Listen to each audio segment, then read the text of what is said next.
Hola chicos, ¿cómo están? Espero muy bien.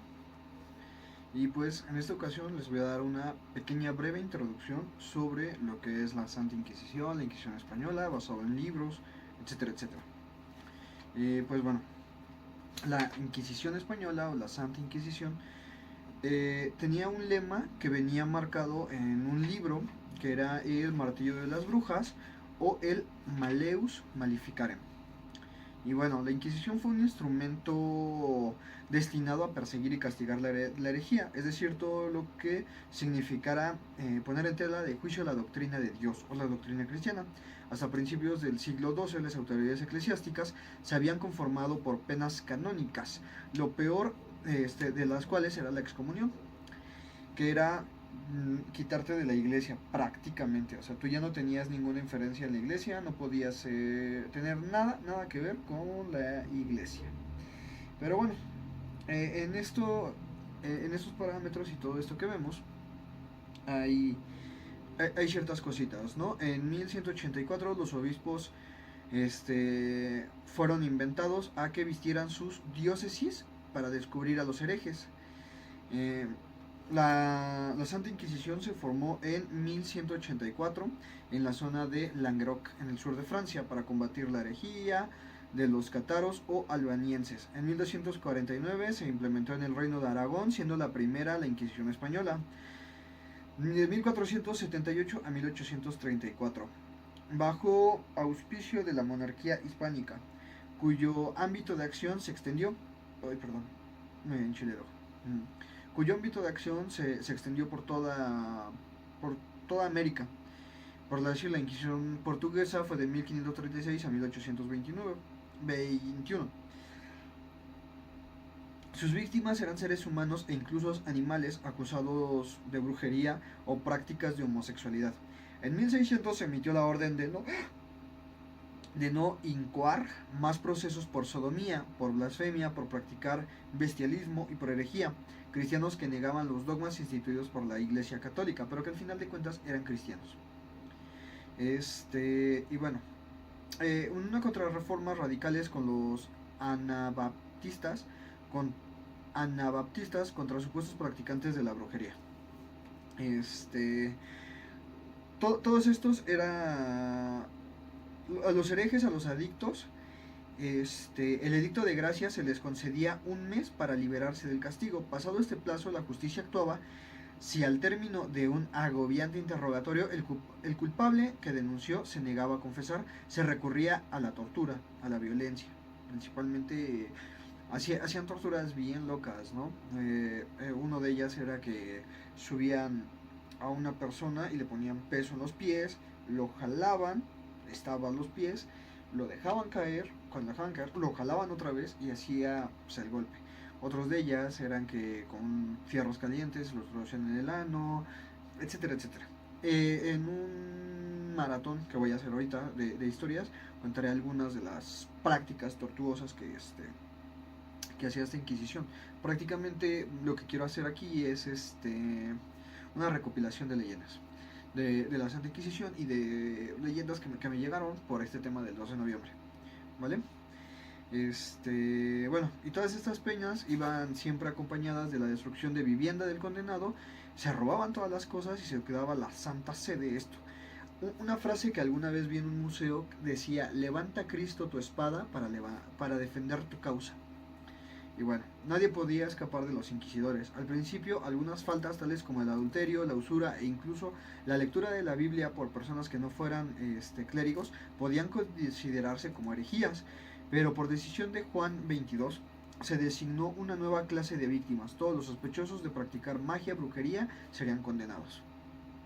En 1252, el Papa Inocencio IV autorizó la utilización de la tortura por los tribunales de la Inquisición con una sola restricción: debía evitarse la mutilación y la muerte.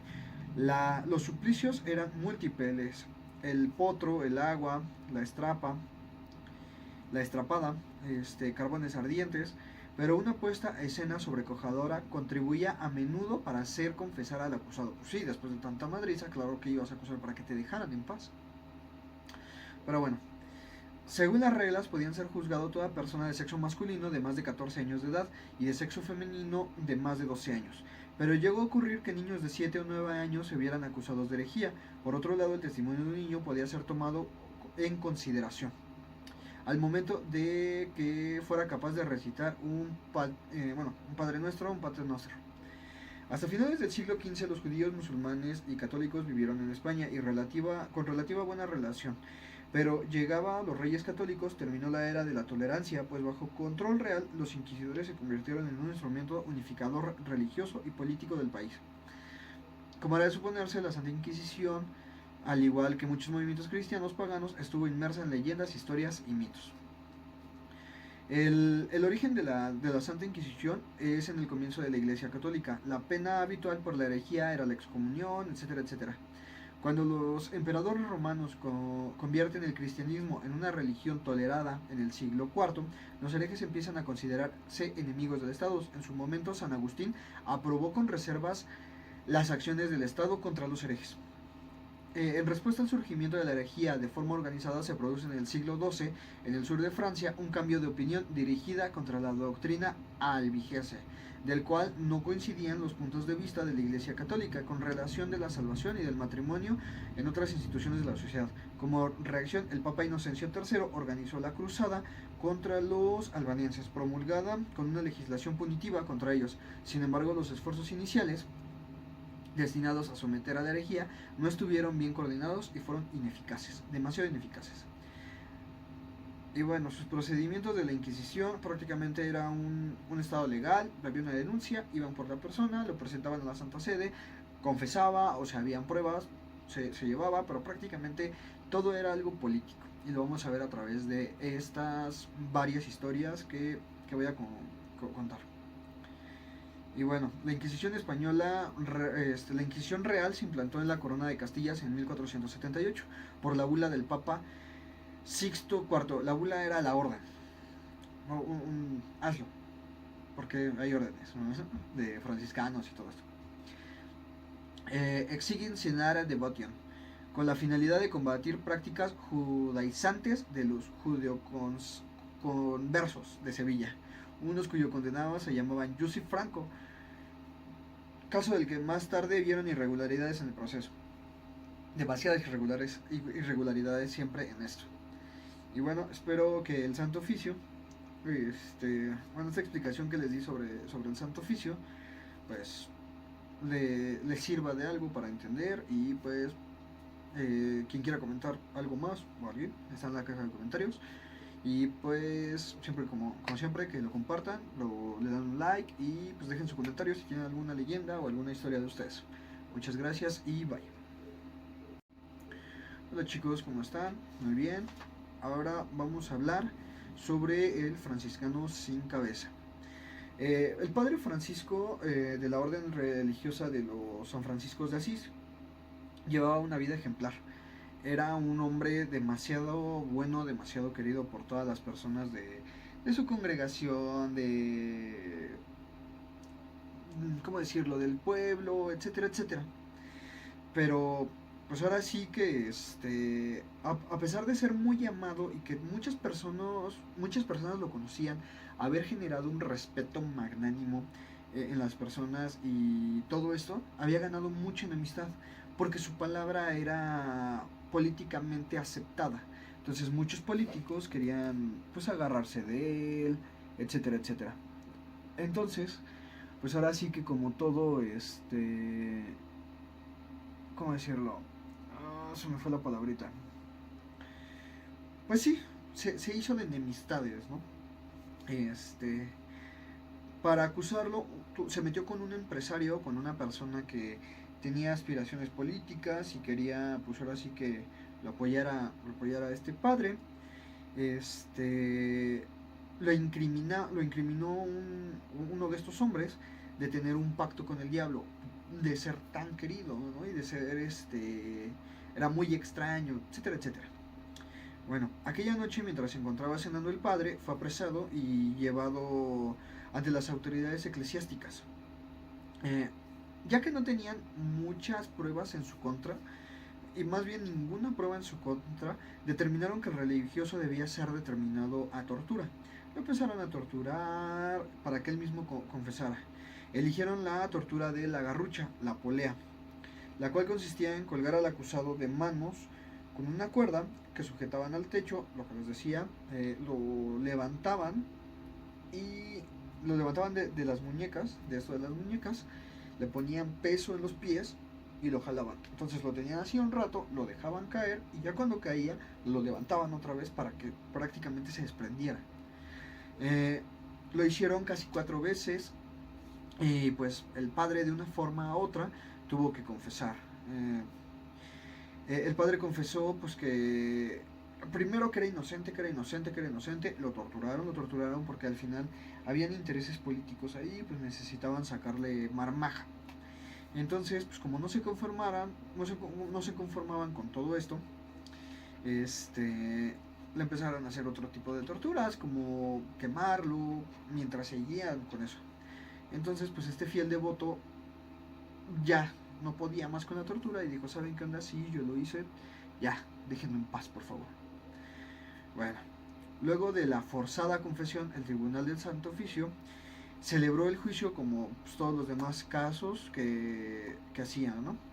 Ya que le habían acusado a un abogado defensor que no iba a hacer nada porque porque si lo defendía a ese abogado lo acusaban de herejía, lo acusaban de complicidad, entonces pues no hizo nada.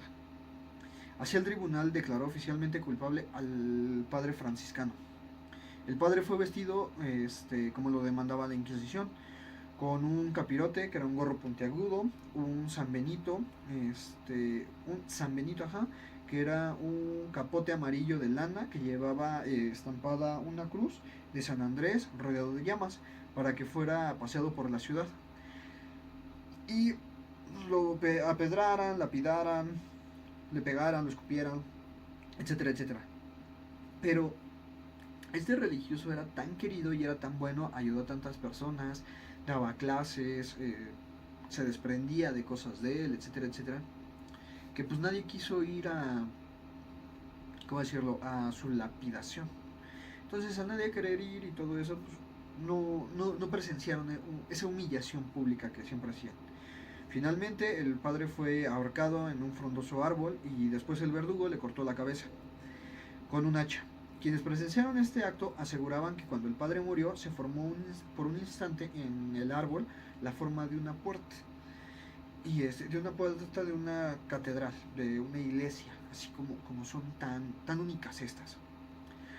Y bueno, quienes todavía viven cerca de donde pasó esto, de esta localidad, dicen que cierta noche de verano y aquellas cosas se escuchan lamentos de un padre, de un hombre,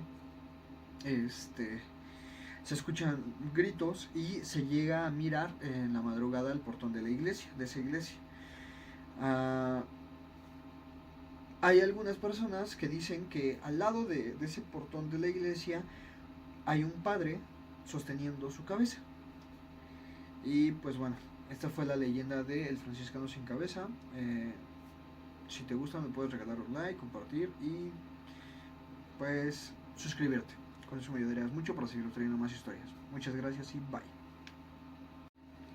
Hola chicos, ¿cómo están? Buenos días, tardes o noches, no importa la hora que veas esto. Y pues bueno, en esta ocasión te voy a contar otra leyenda de la Inquisición.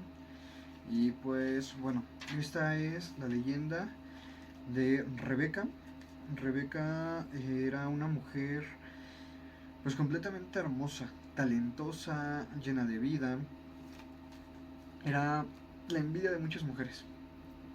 Y pues ella siempre coqueta, guapa. Era una actriz muy famosa durante la Nueva España, aquí en la Nueva España. Pero a pesar de ser de apulencia, tener mucho dinero, pues, todo esto, ¿no? O sea, súper canijo. Ella pues ganaba muy bien, ¿no? Dedicándose a la actuación, pero de donde más generaba dinero era de que pues le gustaba andar acá con politiquillos, gente rica, gente de apulencia. Entonces le compraban cosas y era de donde sacaba, pues ahora sí que, pues más dinero. Pues, era una mujer sumamente arrogante y pues su único defecto era que era muy altiva, ¿no? Era demasiado déspota, daba órdenes a todas las personas, motivo por el cual era conocido, todos los que la conocían la odiaban, a excepción de sus amantes, claro. Y pues le tenían demasiada envidia, demasiado coraje, entonces para perjudicarla, entre varias personas se juntaron, principalmente mujeres celosas, y la acusaron de brujería, de hechizar a los hombres con la mirada y pues todo eso. Pero con sus pretendientes también era arrogante y solo les permitía disfrutar de sus encantos si le llevaban pues alguna pertenencia muy cara y pues algo que le interesara. Y además de ayudar a incrementar su fortuna, para sus enemigos y para la gente que le caía mal y todo esto, esta actriz parecía tener poder en todos los hombres, porque todos los que la veían quedaban fascinados de ella. Eh, Todos decían que en sus ojos parecían que salían las llamas del infierno y que no había poder humano que pudiera no quedar hechizado por ellos, por sus ojos. Una noche el virrey ordenó que se le llevara serenata a una bella actriz. La joven salió de su balcón y mandó a todos los presentes besos, tal vez con la intención de provocar a quienes pasaran por el lugar. Esto despertó no solo la indignación de las mujeres de la corte, sino de toda la ciudad entera. Todas las acusaciones llegaron al Santo Oficio, cambiaron su postura hacia el rey y lo destituyeron, hacia el virrey y lo destituyeron. A la hora de destituirlo ya no tenía quien la protegiera, porque por más dinero que tuvieran los otros amantes, y muchos amantes estaban enojados por ella, por celos, etcétera, con ella, por celos y todo eso,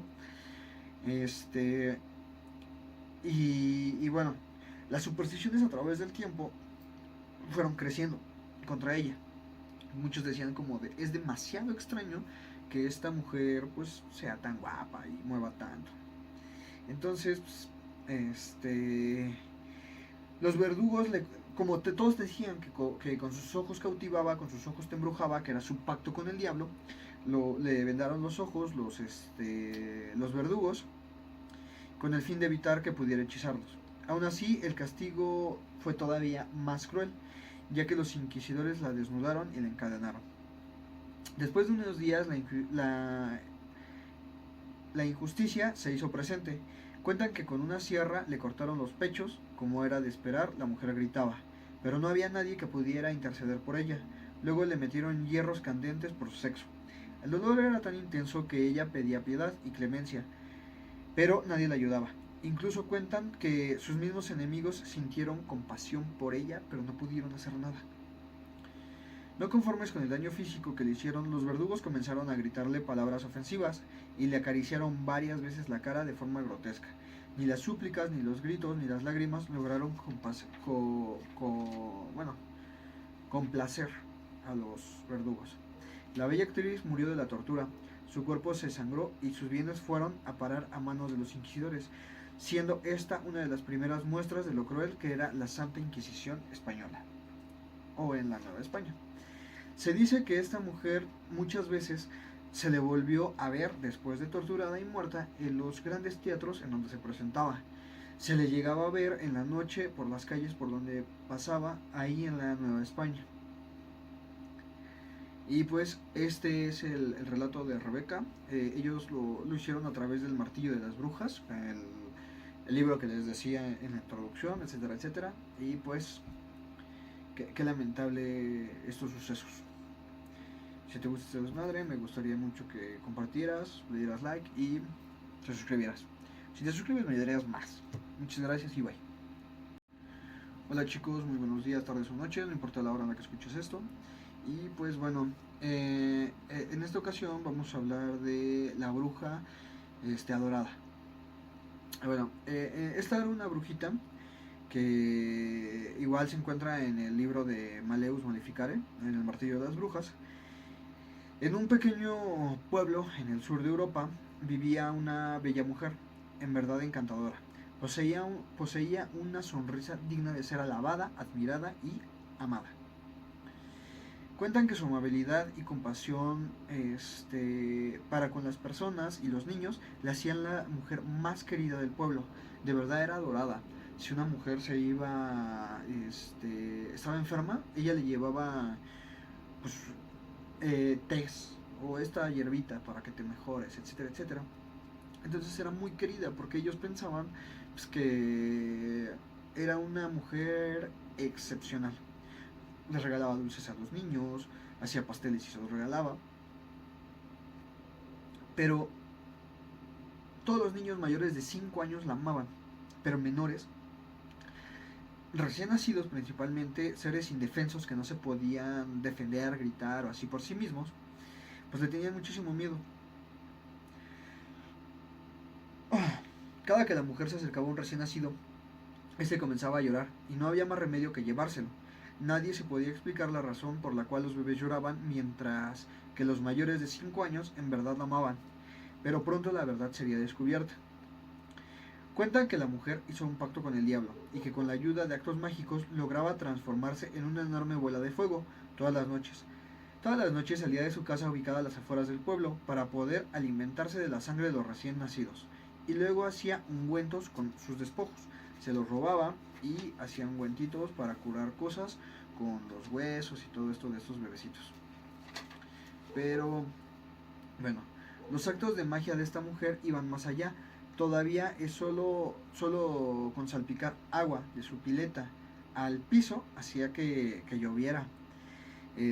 Podía lograr que lloviera. Y si tenía algún enemigo, bastaba con que lo hiciera cera, le pusiera parte de su ropa o bien algún cabello o alguna segregación. Y ya que estaba hecho cera, lo derretía para que enfermara y se muriera. Así las muertes del pueblo comenzaron a ser frecuentes y todos estaban temerosos, ya que pensaban que era una epidemia o una enfermedad que había llegado. Cada noche, cierta noche, cuando el llanto de un bebé despertó a sus padres, estos pudieron ver claramente cómo la mujer abandonaba la habitación del pequeño por la ventana. Ellos juraron que vieron la forma de cómo la bruja se convertía en una bola de fuego y abandonaba la casa volando. Cuentan que estaba desprovista de pies y cara y reflejando la maldad de un lado que había quedado su bello rostro. De lado había quedado su bello rostro. Era muy muy guapa, pero tenía ese semblante, eso feo, ¿no? Que se veía mucho en ella. Pues este rumor creció muy rápidamente y pronto las autoridades del pueblo pidieron a la Santa Sede que interviniera, pero según se cuenta los inquisidores tardaron varios días en llegar. Mientras tanto los aldeanos habían rodeado la casa de esta mujer y de acuerdo con los que habían alcanzado a ver que estaba muy débil y no podía salir, ya que porque si salía la apedreaban o la lapidaban, etcétera, etcétera. Había padres, había gente del pueblo que la veía y la mataba. Entonces muchos de ellos espiaban y todo eso y decían que clavaba un cuchillo en la pared y al clavar el cuchillo salía leche. Muy graciosamente, no sé cómo decirlo de esta forma, pero pues esta mujer, ¿cómo decirlo? Cada que clavaba el cuchillo salía leche y en el pueblo las vacas dejaban de dar leche. O sea, y todas. Según esto se alimentaba de esa leche. Al parecer el demonio lograba hacerlo. Lograba llevarle de comer. Cada vez que clavaba el cuchillo salía leche. Y la gente aterrada no sabía qué hacer, ¿no? Ya que todos tenían miedo de, pues ahora sí que lapidarla, ¿no? De madrearla, pues no sé, ya que igual, aparte de miedo y de todo eso, muchos habían solicitado ayuda de ellos, y tenían mucho miedo de que ella les hiciera daño. Luego de un par de días los inquisidores llegaron hasta el lugar y la joven se declaró inocente. Todos los habitantes del pueblo atestiguaron en su contra. Dijeron lo que ella hacía, que los bebés habían muerto, todo, y que ella tenía... Uy, se escuchó otro golpe. y que ella tenía pues, tiempo de haber llegado, ¿no? Desde el tiempo que había llegado. Pues finalmente la quemaron en la hoguera, lejos del pueblo. Se dice que desde entonces las vacas volvieron a dar leche y los niños dejaron de tener moretones. Cesaron las muertes y que la autenticidad de la historia es real porque está en el libro de, bueno, según esto es real, está en el libro de Malefic Maleficarum, el martillo de las brujas. Y que pues hubieron muchos testigos, prácticamente todo el pueblo fue testigo, pero nadie quiso como matarla, como actuar contra ella, porque tenían miedo de una represalia, tenían miedo que ellas la mataran. Y pues bueno, esta es la historia. Me gustaría que le dieras like, compartieras y te suscribieras. Muchas gracias y bye. ¿Qué tal, chicos? ¿Cómo están? Espero muy bien. Muy buenos días, tardes o noches, no importa la hora en la que veas esto. Y pues bueno, en esta ocasión les voy a contar mi historia favorita de toda esta recopilación de la Inquisición. Y pues habla de la mulata de Córdoba. La mulata de Córdoba se dio en Córdoba, Veracruz, donde vivía una hermosa mujer conocida como la mulata. Esta mujer era muy inteligente, conocía todos los secretos de la herbolaria, conocía demasiado de religión, sabía la Biblia casi al completo, y sus antepasados le habían dejado muchos, ¿cómo decirlo? Muchas recetas para enfermedades, de muele esto, hazle un ungüento, dale de comer esto, que deje de comer esto, etcétera, etcétera. Y bueno, conocía con exactitud y dónde crecían las plantas más importantes para hacer todos estos brebajes. Y a pesar de ser ya de edad avanzada, lucía muy joven, era muy guapa. Por todas estas cualidades, las mujeres la llamaban la abogada de los casos difíciles. Y es que siempre tenía algún remedio para cualquier cosa, no habiendo quien pudiera contar toda la religión más que ella, le pedían pues, consejos. Pronto su fama fue extendiéndose y no hubo un día en el que no tuviera gente que quisiera acudir a ella para que le diera algún consejo o estuvieran agradecidos, porque siempre tenía una respuesta. Después de estos consejos se convirtieran en ideas brillantes y por último en alternativas a seguir. Se crearon dogmas, se crearon fanatismo hacia ella. Muchos hombres trataron de conquistarla, pero ella prefería estar sola. Rechazaba cuanto pretendiente se le acercaba. Estos hombres comenzaron a sentir recelo por ella y pronto comenzaron a correr habladurías de que la mulata recibía ayuda sobrenatural, ya que consideraban que ningún ser humano podía ser tan perfecto o tener tantas cualidades buenas. Es una bruja, afirmaban todos, o principalmente los hombres despechados. De ahí fueron entregeniendo más versiones que la asociaban con el diablo, algunos con otros demonios, y al cabo de unos meses casi todo Córdoba creía que la mulata había hecho un pacto con el diablo, que a cambio de adeptos le daba juventud y belleza. Con esto también desató el temor de todo aquello que había recibido algún consejo de ella o alguna ayuda de ella, ya que consideraban que al morir sus almas se irían directo al infierno. A todo esto le siguieron versiones aún peores. Algunos aseguraban que la habían visto volar por los tejados. Otros decían que sus ojos hipnotizaban. Y otros más contaban que cuando el diablo la visitaba de noche. Todo esto pues llegó a los límites de Córdoba, pasó todo el límite de Veracruz y pues meses después llegó a la Santa Inquisición o al Santo Oficio. Y estos tomaron cartas en el asunto, apresando a la mulata y trasladándola a la capital del país, donde debía permanecer un mes antes de dictar una condena. Se dice que este carcelero que la cuidaba notaba que ella siempre tenía en sus manos un carboncillo, que nadie le había dado, simplemente le llegaba un carbón. Y aunque siempre se lo quitaba, al día siguiente ella tenía otro, y sin saber de dónde lo sacaba. Entonces los días transcurrieron y llegó, pues ahora sí que el día de la sentencia. Como era de esperarse, la condenaron a la hoguera. Así que la mañana en que sería sentenciada, el carcelero la fue a ver una vez más para saber cómo estaba, para saber que no se matara, etcétera, etcétera. Y bueno, solo que en esta ocasión el último día que la estaba vigilando, ella con ese carboncillo, con el carbón que tenía, estaba dibujando en la pared. Sí, en una pared de la celda. Ay, perdón. Y bueno, ella se acercó y le dijo: disculpe, carcelero, ¿podría decirme que le hace falta a mi barco? El hombre se acercó y, muy molesto, porque eran muy cabroncillos estos: desgraciada mujer, si te arrepintieras de tus pecados, podrían perdonarte. Pero la joven parecía no inmutarse, ni siquiera se molestaba. Ande, dígame, ¿qué le hace falta a mi barco? Le falta un mástil, respondió el carcelero con enojo. La mulata comenzó a dibujar un mástil mientras el carcelero se retiraba. Unos 20-30 minutos después, regresó el hombre y ella nuevamente le habló. Después de un mes de no hablarle, empezó a hablar. Carcelero, ¿ahora qué le falta a mi barco? Sigues con lo mismo, niña. Pero bueno, mi consejo es que deberías arrepentirte de tus pecados y salvar tu vida. Pero la joven insistió que le hace falta a mi barco.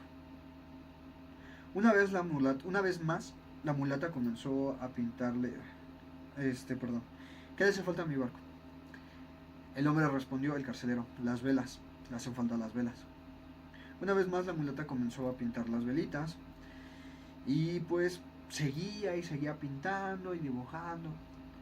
Entonces ya llegó el momento en que el celador, el carcelero, era como de: pobre muchacha, no es verdad todo lo que dice. Simplemente ella debe estar loca, porque se la van a matar, ni siquiera entiende, debe estar salvado. Entonces el carcelero tomó un plato de comida, vamos a darle su última cena, y regresó. Y le dice: carcelero, ¿qué le hace falta a mi barco? El hombre miró a la mujer y se compadeció de ella, pensando en que estaba loca y que ni siquiera sabía de la condena a la que pronto iba a ser ejecutada. Fue entonces cuando el hombre con ternura le respondió: solo le falta navegar. Mientras sonreía: ¿solo le falta que navegue? Tiene razón, pues lo hará. Y le dice el carcelero: no, hija, por más bruja que seas, jamás vas a hacer navegar eso. Navegará, se lo afirmo. Y ante los ojos atónitos del carcelero, la mulata abordó el barco y desapareció por uno de los rincones de la celda. El carcelero, al ver esto, comenzó a gritar despavorido, y hasta hay quienes aseguran que se desmayó. Desde aquel día nadie volvió a ver a la mulata, a pesar de que la Inquisición la persiguió por cielo, mar y tierra, así yendo a todo el globo terráqueo. En cuanto al carcelero, dicen que enloqueció y que nunca volvió a recobrar el habla. Y él solo dibujaba y dibujaba un barco. Espero que les haya gustado esta historia tanto como a mí. Si te gusta esto, le puedes dar like, compartir y suscribirte. Muchísimas gracias y bye. Hola chicos, ¿cómo están? Espero muy bien.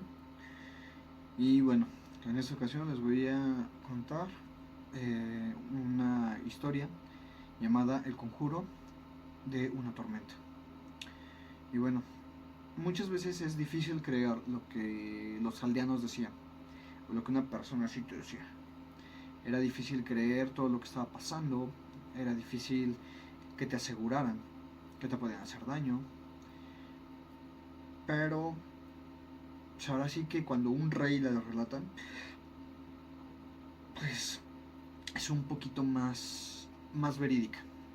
Se dice que antes, Jacobo VI de Escocia, antes de ser conocido como Jacobo I de Inglaterra por los años 1590, cuenta que lo intentaron matar con magia. Se dice que Jacobo llevaba a casa una nueva reina, Ana de Dinamarca. Su barco estuvo a punto de naufragar en una tempestad que pareció afectarlo solo a él, entre toda la flota. Cuenta la leyenda que una mujer llamada Agnes Sampson quien pertenecía a un grupo de brujas de Northbrecken, confesó a la Santa Inquisición, después de haber sido torturada, que ella había intentado asesinar al futuro rey. Dicha declaración, por supuesto, se hizo frente al soberano Horrid House, que en aquella época se creía que las brujas tenían control de la naturaleza, principalmente por el paganismo y por las wiccas, por todo lo que hacían. Este rey relata que durante su travesía él sentía mucho mareo, él sentía mucho hostigamiento, le dolía la panza, tenía vómitos, etcétera, etcétera. Principalmente para que se acercara al final del barco y vomitara, se cayera, etcétera, etcétera. En aquella época se creía en que las brujas podían controlar el viento. Entonces Agnes misma, a la hora de confesar cómo hizo las cosas, cómo hizo que él se enfermara, cómo hizo que sintiera estos mareos, etcétera, etcétera, dice que ella misma bautizó a un gato en una parodia blasfema de lo que es, pues ahora sí que, ¿cómo decirlo? Pues, la Santa Comunión del bautismo. Esta mujer le empezó a dar comida echada a perder al gato para que empezara a sentir náuseas, empezó a quemarlo para que él sintiera mucho calor, etcétera, etcétera. Y al día siguiente de que este rey o este futuro rey zarpara, ella pues ahora sí que le amarró al gato unas articulaciones de un hombre muerto. Le puso ciertas cosas en papeles y las amarró al gato, las amarró a este cuerpo. El mismo día que llegaría el rey, ella gritó: yo te daré el viento. Entonces, conforme el gato se ahogaba frente a Leith, se desataba una tormenta la cual hundió un barco que se aproximaba al puerto. Este rey, ya que venía con escoltas, etcétera, etcétera, se sobrevivió a estos vientos adversos y pues él desembarcó a salvo. Esta mujer, muy enojada,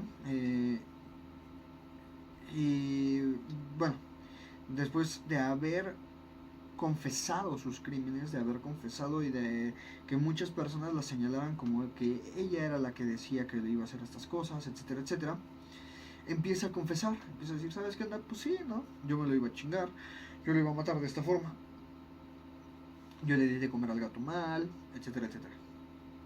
Entonces, la bruja siguió confesando cosas que había hecho en el pueblo, como que un hombre perdiera la razón, como que una mujer que le había gritado de cosas en la calle perdiera a su familia, una mujer que le caía muy mal se enfermara, etcétera, etcétera. Ella dice que pues ahora sí que empezó a confesar todo esto, a lo que el rey llegó el momento. Jacobo se enojó, se levantó y dijo: ¿saben qué onda? Las brujas son seres mentirosos que no merecen mi atención. La bruja, ya en un tono burlón, sabiendo que le iba a matar, sabiendo que ya no tenía alguna, pues ahora sí que esperanza de salir bien, pero enojada por lo que había dicho el rey, le dijo que si se podía acercar un momento con ella. Sí, claro. ¿Qué pasó? ¿Se ven? Y le dice una frase que le dijo a su mujer el día de su boda. Nadie pudo haberla sabido porque la dijo solo se la dijo a ella, solo en ese momento. Y pues Jacobo, ya sacado de onda, dice que esto provocó que el antes escéptico rey asegurara que nadie, ni siquiera alguien que bajara al mismo infierno, podía saber lo que le había dicho esta bruja. Y pues, obligado a creer por lo menos esta parte de la historia, el rey Jacobo aceptó el resto. Ya que acepta el resto, empieza pues ahora sí que a perseguir a todos sus adeptos, a todos sus allegados, y a quemarlos, a todos. Sea quien sea, se va muerto. Pasa el tiempo y esta historia sigue y sigue de lo que el rey había librado por ser un bendecido de Dios. En Inglaterra es muy común que, bueno, ahora muy común que todos fueran muy católicos. Entonces a él se le conoció como el bendecido de Dios. Si te gustó esta historia, esta leyenda, me gustaría que le dieras like, compartieras y pues me gustaría mucho todo eso. Bye. Hola chicos, muy buenos días, tardes o noches, no importa la hora en la que vean esto. Y pues, bueno, esta historia es sobre la dama enlutada, la dama de negro. Ese ya es un... Me gusta mucho esa película, pero pues esta historia relata esto. Bueno, durante la época de la Inquisición en la Nueva España había un hacendado que tenía muchísimo dinero, demasiado dinero, y era muy bueno para generarlo. Se dice que él también era menos cruel que sus allegados, que las demás personas, con los los demás gachupines, con todos sus esclavos. Entonces le decían el Magnífico. Muchos de sus iguales ahora sí que no les parecía esto, no les gustó que esta persona se hiciera tan rica, que fuera tan querido, que le dijeran pues mil y un cosas, ¿no? Bonitas. Entonces también tenían pues ahora sí que mucha envidia por su mujer, porque su mujer era completamente bella, era más joven que él y lo amaba desmedidamente. En algunas ocasiones le ofrecieron ciertos tratos pues sexuales, ciertas cosas a su mujer, a lo que su mujer se negó y dijo que ella siempre amaría a su hombre, que ella siempre estaría con su señor, y pues así.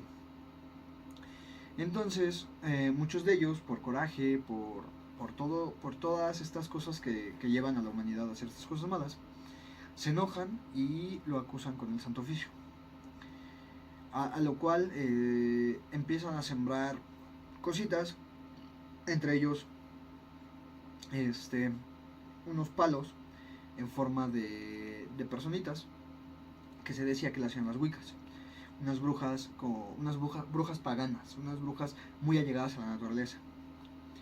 Entonces empiezan a tener muchísimos problemas. Este hombre es condenado, este hombre es pues ahora sí que llevado al Santo Oficio. Empiezan a torturarlo con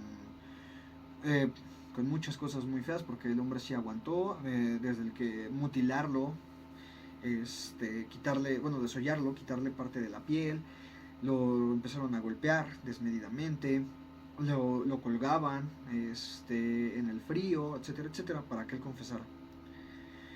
Un mes después de haber sido detenido, el hombre...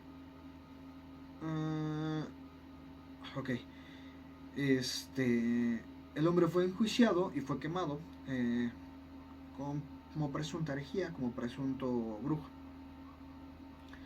A lo cual su mujer, desesperada y llena de dolor, esto fue en las calles de Guadalajara, en Jalisco.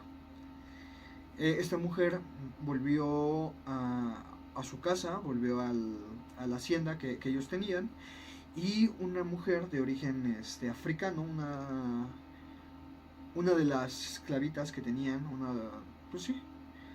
de las personas que le ayudaban al aseo y todo eso, le dice que si lo que quiere es venganza y a qué está dispuesta.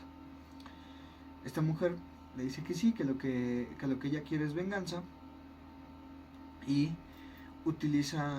ella le da un ritual para, pues ahora sí que para matarse, dar su alma, dar lo que ella más quería, frente a un macho cabrío,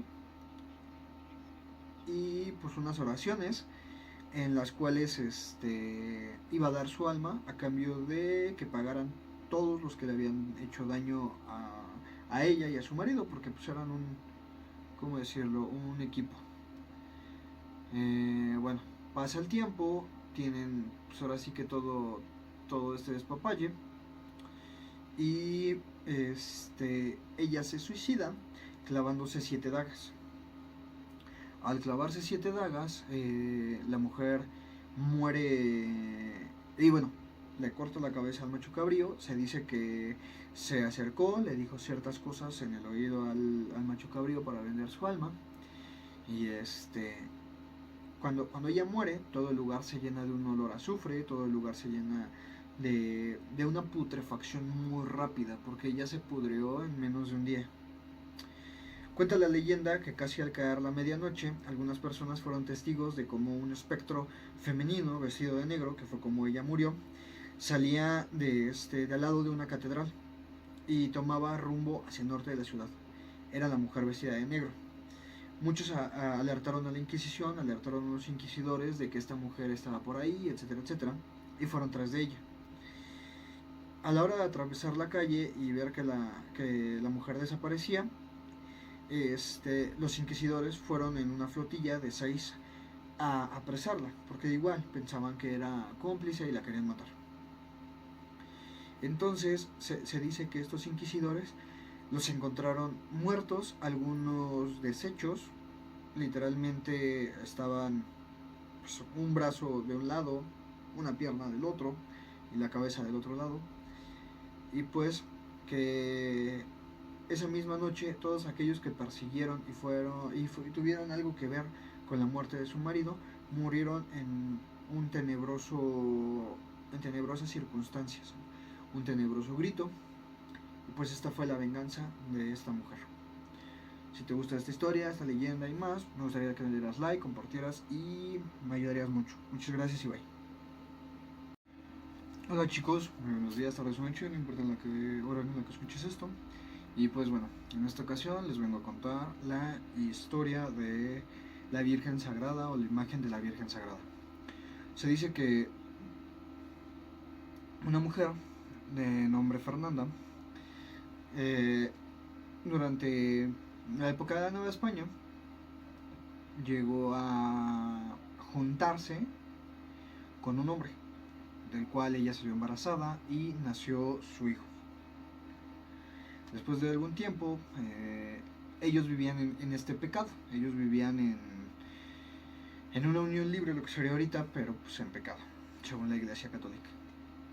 Entonces la Santa Sede castigó al hombre y al niño, torturándolos y matándolos. Esta mujer quedó loca sobre esto que había pasado, empezó a tener muchísimos problemas, se le iba ahora sí que la cabeza. Hasta que un día entró al templo del Santo Oficio y se robó una imagen de la Virgen de Guadalupe.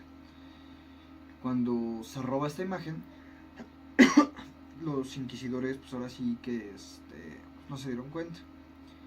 Ella metió a una caldera, un lugar donde meten leña y hay mucho fuego y cualquier cosa que metas se quema rapidísimo. Y cuando ella, pues ahora sí que mete la imagen a la caldera, no se quema. Y como ve que no se empieza a quemar esta imagen, pues la mujer la empieza a aventar con un palo, poniendo todas las fuerzas para que se queme, ¿no? Y siguiendo aventándole gasolina, petróleo, lo que tenían en esos entonces. La avienta y la avienta y la avienta y no se quema. Hasta que ella mete la mano para sacarla y volverla a meter ya llena de estas sustancias. Y pues no, sigue sin arder. Al cabo de unos minutos y de varios intentos, un trabajador de ella entró y la vio. Dicen que corrió a impedir que la mujer quemara esta imagen. Empezó el forcejeo y los golpes. Aquel hombre metió sus manos al fuego y no se quemó.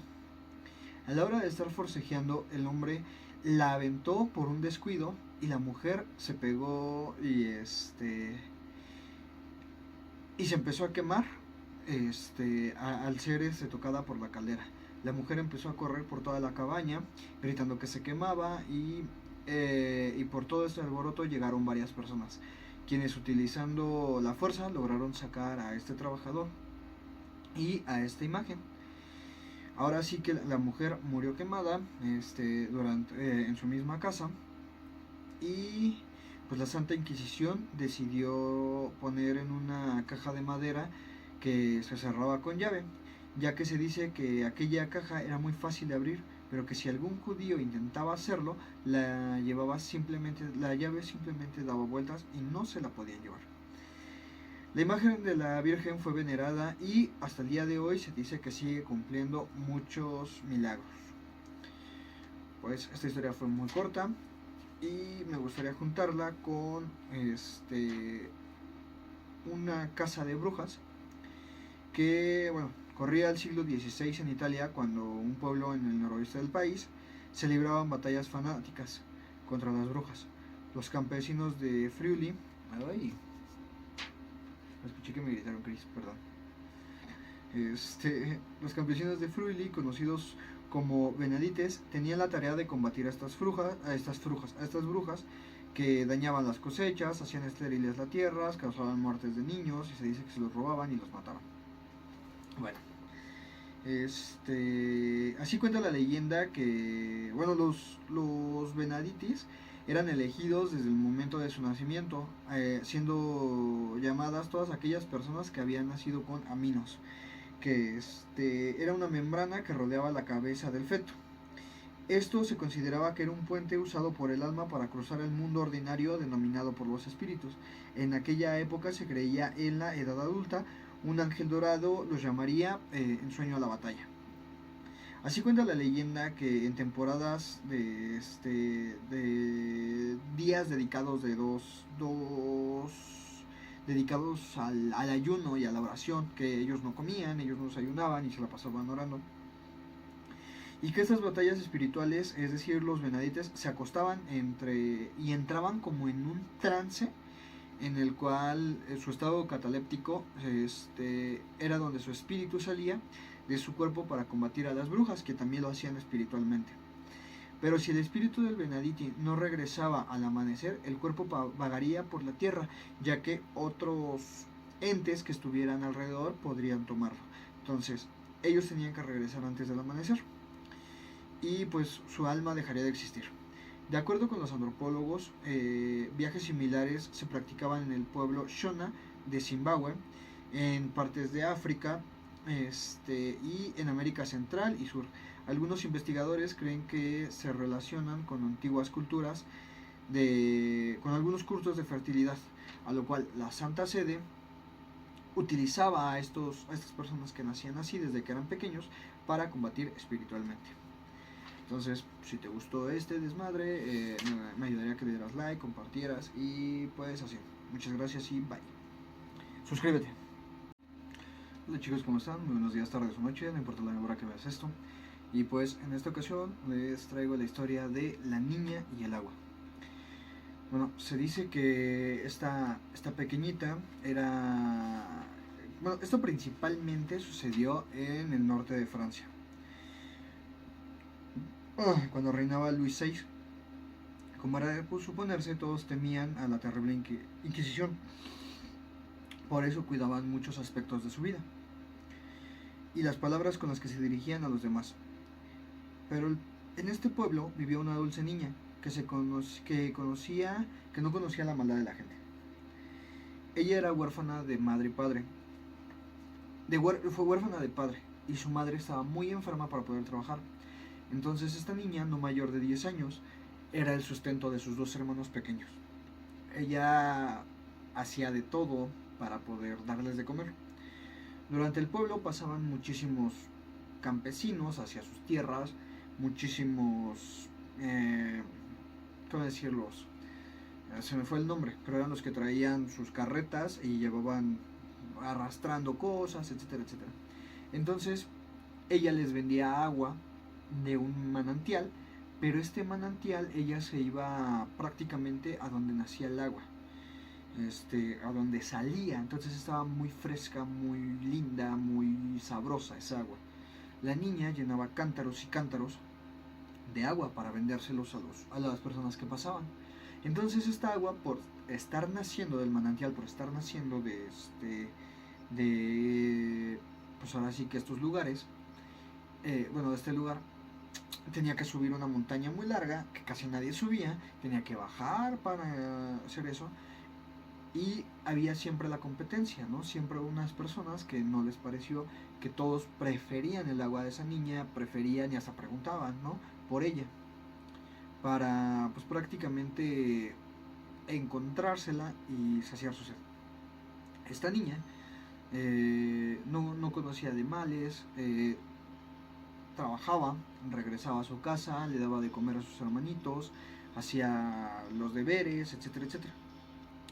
Entonces llegó toda esta envidia, la empezaron a acusar de brujería porque su agua tenía algo, ya que era diferente, la sacaban del mismo manantial, del mismo lugar. Y llegó un hombre de la Santa Inquisición, empezó a destruir todo en su casa. Cuando empieza todo este golpeteo, todo este despapalle, la mamá enferma, se levanta, el hombre le da un golpe, del golpe la asesina, la mata, y pues ahora sí que la niña no pudo hacer más. La trasladaron a la capital, donde la Santa Sede la estuvo torturando, la estuvo pues ahora sí que ahogando, porque decía que ella había embrujado con agua. Entonces con agua tenía que ser torturada. Se dice que le ponían un trapo con agua en la boca, que le pesara, etcétera, etcétera. Y y cuando estaba a punto de ahogarse le quitaban el trapo. Se dice que la niña seguía confesando, le decía de dónde sacaba el agua, que era un nacimiento, y ellos seguían diciendo que confesara que el diablo le daba esa agua, que el diablo hacía cosas por ella. Y bueno, pues, esta niña era el sustento de esta pobre familia. Y bueno, este verdugo igual tuvo, pues ahora sí que otras, ¿cómo decirlo? Otras torturas. La metía unos minutos al agua, la sacaba, la golpeaba, la volvía a meter. Y pues bueno, el verdugo, bueno, estos verdugos tenían que cambiar de turno, pero uno de ellos era muy despiadado. Uno de ellos de verdad le golpeaba, no se tentó nada el corazón y pues ahora sí que la destrozaba a golpes a la pequeña. Cuentan que la insultaba y no paraba de burlarse de ella. Le decía que confesara, que dijera que cuál era el pacto con el diablo. Y pues este verdugo la metió en una tinaja grande con agua, pero el agua era muy helada. Entonces luego de unos minutos y tragar varios litros de agua que le echaba a la niña directamente en la boca, obviamente ahogándola, la niña no pudo soportar esto. Se dice que mucha agua se le fue a los pulmones, empezó a vomitar, pero ya no podía respirar y pues este verdugo seguía torturándola hasta que la niña dejó de respirar dentro del agua. Se dice que pues, esta pequeñita no la pudieron enterrar en un lugar santo y se la llevaron a enterrar a una fosa común, a un hoyo, y pues ahí la aventaron. En donde se dice que nació un manantial, un río, un río donde salían agua que todavía pues es milagrosa hasta esos entonces. Y pues si te gusta este desmadre, pues darle like, compartir y suscribirte. Me ayudarías mucho y ojalá te sigan gustando las leyendas que traigo. Muchas gracias y bye. Hola chicos, muy buenos días, tardes o noches, no importa la hora en la que escuchen esto. Y pues en esta ocasión les traigo un relato de terror llamado Las brujas de Chelmsford. La siguiente leyenda se volvió muy conocida, aunque después de esta hubieron muchas parecidas, pero esta ocurrió en 1566. Y fue la primera en la que el tribunal se vio envuelto. Y tuvo evidencias espectrales y pruebas sin apoyo de los acusados donde se podían apreciar marcas de brujas en los niños. Era el pueblo de Chelmsford, Essex, cuando el Parlamento de Isabel había aprobado en 1563 la ley de brujería, que hacía más riguroso el castigo para invocar espíritus malignos. Ya había sido acusadas 3 mujeres de maleficios, y ahora tocaba el turno de Elizabeth Francis, quien había sido acusada de embrujar a un niño, William Arbour. La había acusado de embrujar al niño y lo volvió cojo, motivo por el cual fue enjuiciada y sentenciada a 1 año de prisión. Durante el juicio, esta mujer confesó libremente al posadero otras actividades, incluyendo relaciones sexuales antes del matrimonio, abortos y asesinatos, y haber ayudado a otras mujeres de abolengo también a hacer esto. Explicó que recibía ayuda y era incitada por su familiar parlante, Satan, un gato grande moteado de negro que le regaló su abuela, la cual dice que le enseñó todo lo que ella sabía de brujería. Elizabeth narró cuando ella era incrédula y su abuela empezó a hacer trabajos. Le dijo que todo lo que quisiera se lo pidiera al gato. Ella, ni tarde ni perezosa, le pidió al gato que la volviera inmensamente rica. Al cabo de unos días, el gato trajo varias ovejas y llegó a contar hasta 18 negras y 14 blancas. Todas estaban en un bello pastizal, que el gato las traía y las dejó ahí. El carcelero declaró que todo lo que había dicho la bruja era El carcelero declaró todo lo dicho por la bruja, perdón, se me va la palabra. Y pronto la Santa Inquisición se hizo cargo de ella, pero por más que buscaron al gato, nunca lo pudieron hallar, aunque muchas personas llegaron a ver al gato. 1 año más tarde, una mujer llamada Agnes Waterhouse era acusada por embrujar a William Finney hasta matarlo. En su juicio confesó otros crímenes y pronto se relacionó con el gato de Agnes. Por segunda vez habían relacionado al gato con otra mujer. Agnes aseguró que el gato había llegado hasta su casa la misma noche en que Elizabeth había sido sentenciada. Ella no comprendía la amada del gato, así que lo recibió con gusto. Al decir esto, los inquisidores, al principio todo me parecía normal, dijo Agnes, pero con el tiempo el gato comenzó a hacer cosas extrañas. Cierta noche, al escuchar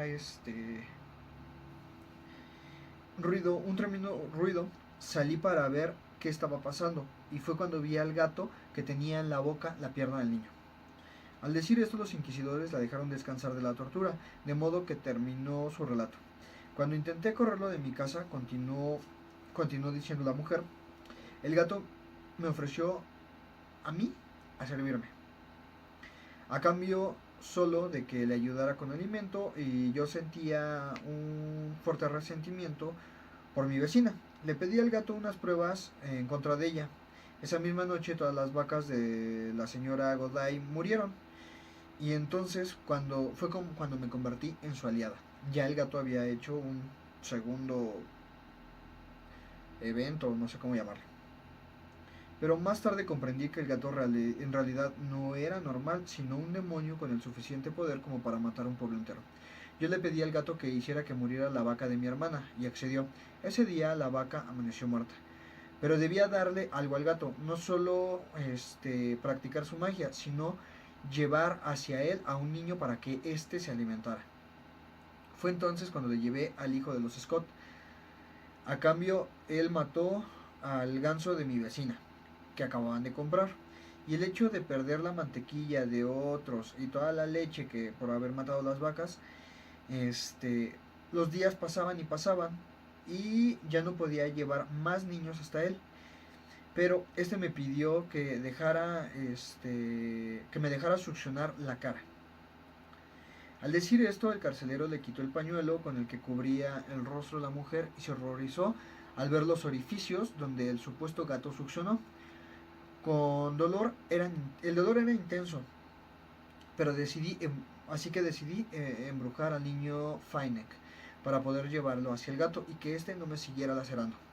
Con esta declaración, Agnes fue declarada formalmente bruja. Solo faltaba buscar al gato y obligar a John Waterhouse, hija de Agnes, a confesar. Pero Johan, de 18 años, fue declarado inocente de hacer a Agnes Brown, una niña de 12 años, que quedara tullida del brazo y la pierna derecha. Esta niña declaró que había visto al gato y que estaba adoptando forma de un perro negro con cara de mono y cola corta, un par de cuernos en la cabeza, y junto con Johann, o sea, esto lo vio junto con Johann, pero nada de esto se pudo comprobar, ya que cuando hallaron al supuesto gato, este se encontraba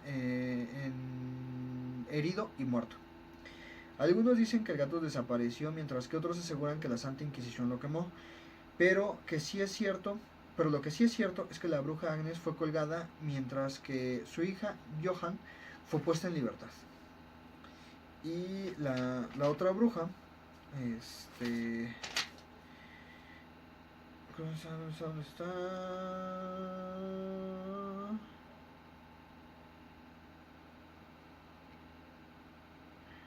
Bueno, Elizabeth, Elizabeth Francis, igual la quemaron por todas estas cosas que habían visto del gato. Se dice que el gato, unos dicen que nunca lo encontraron, otros dicen que lo mataron, otros dicen que lo quemaron. Esta es una historia un poquito pesada, un poquito fuerte, no la entendí mucho, bueno, no lo pude relatar así, por eso tuve que leerlo. Y pues, si te gusta este desmadre, me gustaría que le dieras like, compartieras y te suscribieras. Si te suscribes, me harías un favorzote. Muchas gracias y bye. Hola chicos, ¿cómo están? Muy bien, espero que súper. Muy buenos días, tardes o noches, depende de la hora en la que escuches esto. Y pues, en esta ocasión, es una historia sobre una posesión que vivió una mujer en la Nueva España, en la cual dicen que todo inició en noviembre durante el año 1689, 1689, cuando enfermó una niña, 16, 17 años, y pues era de Apolenco, era de una familia acomodada. Empezaba a hablar en otro idioma, un idioma que ella no conocía, un idioma ajeno. Su mamá se da cuenta que cosas que ella pide vienen al revés. En vez de decir hola, dice aló, ¿no? O parecido así. En vez de decir Inquisición, dice noisis. Y pues esta niña pedía ayuda, que tenía varios demonios dentro de ella. Entonces, esta familia, como era acomodada, daba muchas donaciones a la iglesia, fue apoyada por los inquisidores de la Santa Inquisición y por algunos demonólogos, bueno, exorcistas. Llegaron a la casa y le empezaron a practicar un exorcismo a esta niña.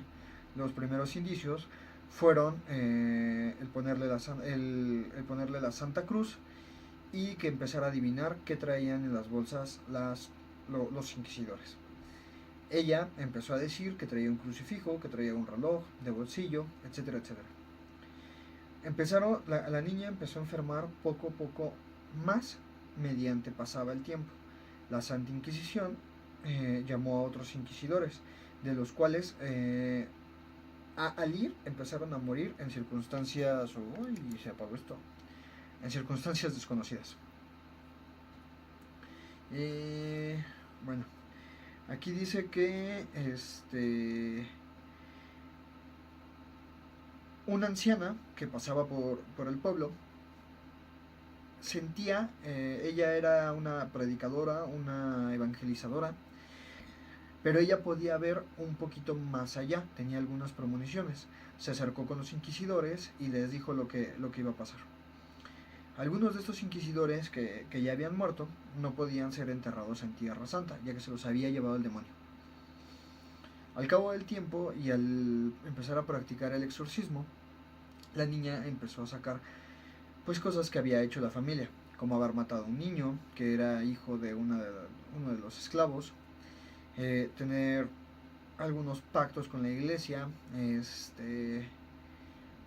tener muchísimas cosas escondidas los padres, y de los cuales esta niña tenía conocimiento.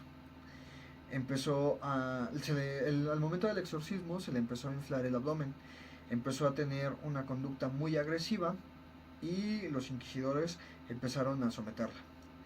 Esta niña empezó a devolver el estómago, los inquisidores empezaron a golpearla para que estuviera quieta, pero la joven seguía empeorando mediante avanzaba el exorcismo. La Santa Inquisición y los inquisidores que estaban al lado de ella, junto con el exorcista, empezaron a ver cómo esta mujer deterioraba. Y empezó a decir que había recibido su padre un regalo, una canasta de frutas de uno de sus enemigos. Él no sabía que una persona se lo había mandado, en la cual venía una brujería. El padre nunca se dio cuenta que había sido esta canasta llena de frutas y otras cosas que traían. Ahí viene la brujería. Porque al otro día de que recibió el regalo, la fruta se echó a perder. Y una de las mujeres, la única que comió una manzana de este regalo que le dieron, fue esta niña. Al otro día vieron que le empezaron a salir gusanos y se pudrió instantáneamente casi toda la fruta. Una de las mujeres de la servidumbre lo sacó y lo tiró sin tomarle mayor importancia. Al cabo de unas cuantas horas de seguir con el exorcismo, la niña dejó de respirar.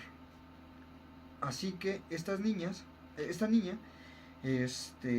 falleció, y el demonio, este demonio que la tenía poseída había ganado esa guerra. Fueron apresados varias personas que se creían culpables, hasta que encontraron a un hombre el cual tenía en su sótano unos cuernos de chivo y varios fetos, con los cuales se dice que hizo el brebaje para infectar las frutas. Al paso de los años, los padres dicen que siguieron atormentados por este demonio y tuvieron que irse de su hacienda. La niña no fue enterrada en Tierra Santa y fue enterrada en un terreno baldío por esta Inquisición. Y pues bueno, este es uno de los exorcismos, una de las cositas que hizo la Santa Inquisición, según esto. Si te gusta este desmadre, puedes darle like, compartir y suscribirte, me ayudarías mucho. Muchas gracias y bye. Hola chicos, muy buenos días, tardes o noches. En esta ocasión les voy a relatar la historia de Pedro. Él era un hombre de alcurnia, un hombre de negocios, lo que sería en estos entonces un empresario. Manejaba muchísimas reses, muchísimo ganado, lo cual descifró la envidia y la codicia de la Santa Inquisición, la cual quería sus bienes. Entonces estaban muy muy al pendiente de él, de todo lo que hacía. Pedro igual era una persona que tenía ciertas dudas sobre lo que la iglesia les obligaba a creer, pero siempre lo callaba. Pedro era muy trabajador y hábil. El hombre trataba de cumplir todos sus deberes religiosos y cuidaba todo lo que hablaba con las personas. Ya que el hombre no conocía todos los motivos por todos los que se consideraba herejía, cayó en las manos de los inquisidores por tener relaciones fuera del matrimonio con otra mujer. Él sabía, así que fue llamado por la Santa Inquisición para que fuera a un juicio y fuera procesado. Él sabía que la Santa Inquisición tenía abolencia en España, Francia, Alemania, etcétera, etcétera, y nunca iba a poder escapar de ellos. Fue con la mujer con la que tuvo bigamia, Alice, y pues ahora sí que le dijo que la Santa Inquisición lo estaba buscando, que tal vez a ella también la podían matar, etcétera, etcétera. Entonces, pues esta mujer le dijo que no le importaba, ¿no? Que ella quería estar con él y que pues escaparan. Y le dice él que no, que la Santa Inquisición nunca los iba a dejar y que pues lo querían a él. Entonces le iba a dar un dinero para que ella estuviera bien y escapara. Ella le dice, ¿sabes qué onda? Pues escápate conmigo, vámonos, iniciemos en otro lado. Le dice que no hay forma, la Santa Inquisición no los va a dejar en paz. Ese mismo día llegó con su mujer y le platicó pues ahora sí que todo lo que había hecho. La mujer, en vez de criticarlo, renegarle, o pues ahora sí que ponérsele al pedo, todo eso, pues tuvo otra reacción. Y pues la mujer le aconsejó de buena fe y por el amor que ella sentía por él, que escapara, que huyera, aunque fuese con la mujer pues, que la había engañado, ¿no? Porque solo ella deseaba que estuviera a salvo Pedro. Y no, él replicó que no. Te pueden torturar a ti o a los niños para saber dónde estoy. Entonces, no les haré ese daño a ustedes. Le dice ella, bueno, pero ¿qué vas a hacer, no? Dice, bueno, a lo mejor como no es un caso tan grave como brujería o todo eso, sean un poco indulgentes. Y pues no sé, dice, es que de verdad, ven con nosotros, escapemos los niños, tú y yo juntos. Dice, no, porque no voy a permitir que ustedes sean prófugos. Y pues ahora sí que ellos los van a buscar hasta que no puedan más. Le dice, bueno, como la cita fue fijada para el lunes, ellos quedaron juntos todo el fin de semana. Por lo cual, pues Pedro empezó a vender cosas, empezó a darle dinero a su familia y empezó a querer pasar sus últimos momentos con ellos sin que hubiera toda esa problemática. El día lunes llegó y Pedro, antes de salir de su casa, le pidió a su familia que huyeran de España para que no fueran sentenciados por el ojo público. Ellos debían de estar lejos. Debe de haber algún lugar donde puedan vivir tranquilos. Pero Pedro, durante todo este tiempo, en las noches, lloraba desconsoladamente con su mujer. Y su mujer le pide una vez más que se vaya con ellos. Pero ante la mirada desconsolada de ella, se fue perdiendo la silueta de su marido ahora sí que en el tiempo, no sé cómo decirlo, en la distancia. Al llegar, los procesados no podían pedir quien los defendiera, entonces a él le dieron a un abogado. Y pues, como si se tratara de cualquier otra persona, ni su dinero ni nada podía ayudarlos.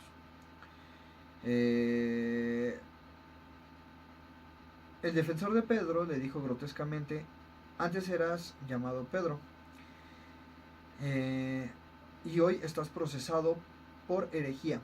Pedro le dijo que iba por bigamia, que nunca le habían dicho que era herejía. El abogado le comentó que la bigamia es un acto de herejía, incluso el más abominable de todos. Pedro comentó que no sabía nada de esto, y fue entonces cuando el hombre le dijo, entonces, ¿aceptas tu culpa por bigamia? El inquisidor. Y por tanto, ¿aceptas tu culpabilidad? El acusado no tuvo más remedio que aceptar su herejía, pero como los inquisidores no se conformaban con una confesión tan breve, le pidieron que describiera el tipo de relaciones que tuvo con esta otra mujer. Después de una hora y media, el acusado fue trasladado a prisión, y mientras el inquisidor le daba el veredicto de cómo iba a ser asesinado, pero no respetando las reglas inquisidoras, decidieron darle la pena de la tortura. Fue conducido hasta la sala de tortura y le mostraron todos los instrumentos con los que ellos torturaban. Pedro estaba aterrado, y cuando llegaron hasta donde estaba el verdugo calentando hierros, se desmayó. Con un balde de agua lo levantaron y los inquisidores introducieron los metales ardiendo en su ano.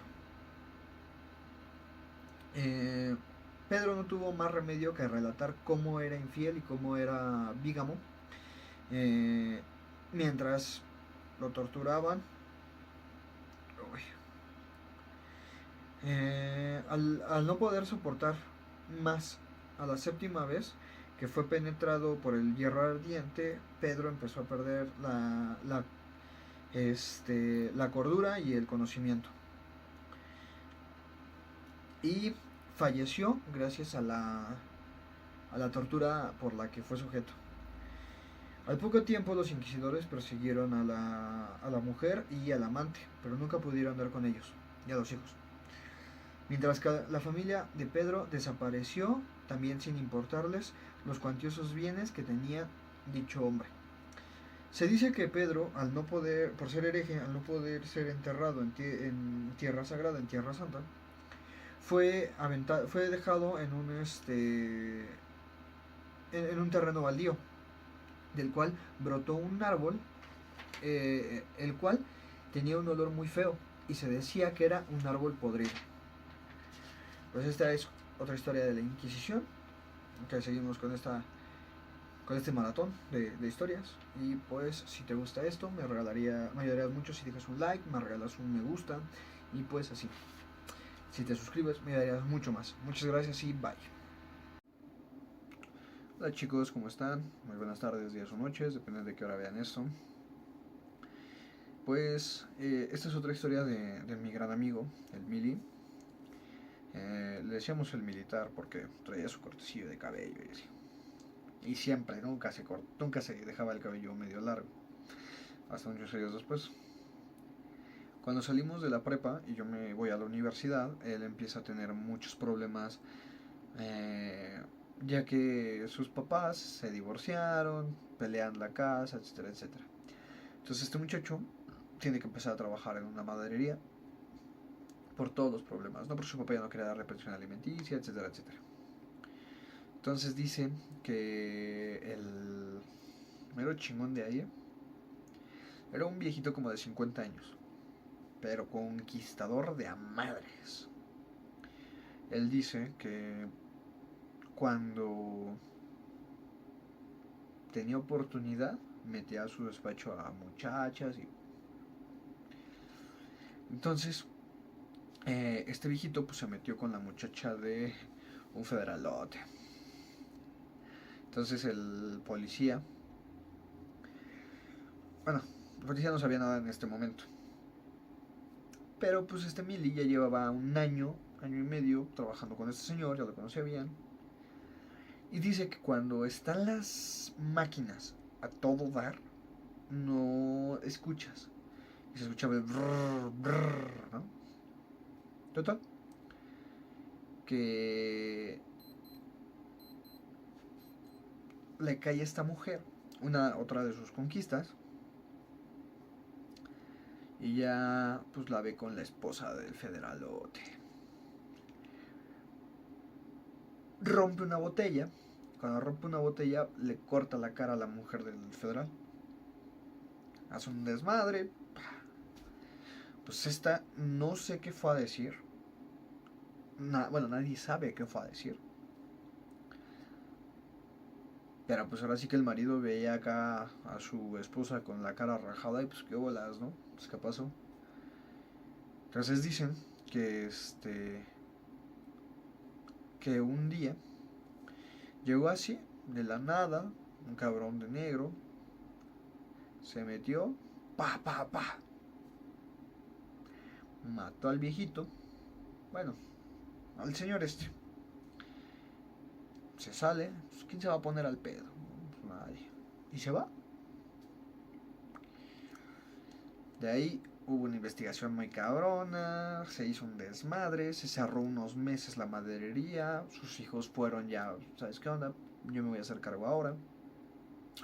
Total, vuelven a abrir la maderería, llaman a todos los empleados y llega mi hermano. Pues qué vas, ¿no? Ya vine a trabajar otra vez y acá. Pero antes de esto no pasaba nada. Dice que después de que pasa este suceso, empieza a ver todo el desmadre, empieza a ver una pinche, una sombra que pasaba por todos lados, ya no tenían accesos, ya habían puesto como una rejilla para que nadie entrara a la maderería más allá de donde van a despachar. Que veían así como de que alguien se metía a la oficina, que alguien se metía al baño, que alguien se metía y como sácame ese cabrón, ¿no? Se viene a robar algo y que ahí iban todos, ¿no? Y hasta con sus pinches armamentos de su martillo y acá querer dar en su madre pues al güey que se había metido y pues, ¿no? Nadie se había metido. Ellos dicen que Millie en su momento estaba haciendo un trabajillo, si le iba a caer una tabla. Entonces dice que él escuchó que le dijeron, cuidado, pero ya habían menos empleados, nada más habían 3 empleados, a los cuales uno te tenía que quedar y 2 tenían que ir a entregar madera o esas cosas. Entonces él se quedó solo ese día. Él estaba cortando y haciendo su desmadre. Y dice que le gritan, cuidado. Ve la tabla, se quita, se cae la pinche tabla, este güey sale corriendo. Pero no hay nadie en el local. Y es como de, pues qué onda, ¿no? Pasa tiempo y ahora le toca a otro muchacho quedarse a hacer cortes, etcétera, etcétera. Entonces dice que el otro muchacho estaba cortando y que también le gritaron, pon atención, cuidado. Y cuando le gritan cuidado, pues este güey voltea y dice que vio al señor, al antiguo dueño, que pues estaba ahí, parado, con todo su porte, con todo lo que fue. Y por estar viendo a este cabrón, al señor, se volvió un cacho de dedo. Entonces, pues esta es la historia de esta maderería, que ahora ya se escuchan cosas, escuchan que les gritan el nombre de los trabajadores. Y pues ahora sí que ahora este Don Juan los cuida desde el cielo. Muchas gracias, espero te haya gustado. Me gustaría que te suscribas, le hagas like, compartas. Y pues hasta la próxima.